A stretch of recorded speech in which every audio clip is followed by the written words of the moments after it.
आजो हमर मलवा गे पंडलवा पर खड़ा हियो आजो हमर मलवा गे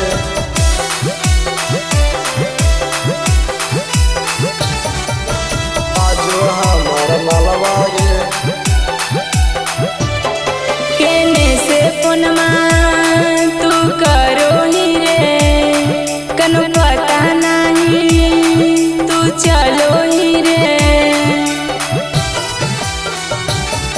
केने से फोनमा तू करो ही रे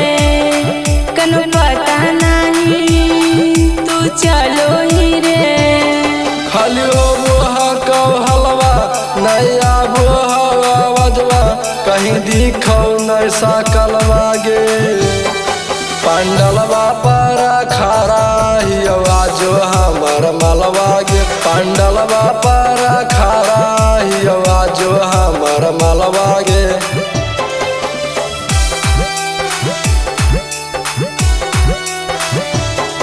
पंडलवा पर खड़ा हियो आजो हमर मलवा गे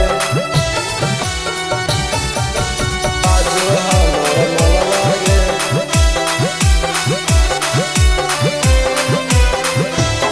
घबराल हमर मन मागे अपन भेजी देना लोकेशन मागे परेशान ही हमें तोरा बिना रे सोना हम कर देबो तोरा बिना अब रोना धोना खाली कौ हलवा नया बोहवा बजवा कहीं दिखौ नहीं सकलवा गे पंडलवा पर खड़ा हियो आजो हमर मलवा गे पंडलवा पर खड़ा हियो आजो हमर मलवा गे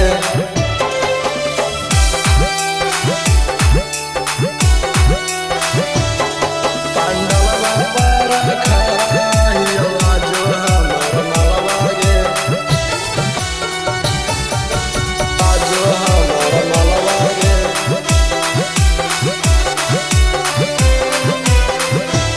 साथे आवल अमितवा गे रोशना के मानी लेना कहन मागे इतना भीड़ हको सोना भूलाई गलियो रे मंदिलिया के गेट पर तू आई जोना रे खाली कौ हलवा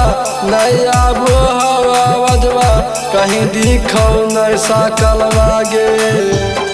पंडलवा पर खड़ा हियो आजो हमर मलवा गे पंडलवा पर खड़ा हियो आजो हमर मलवा गे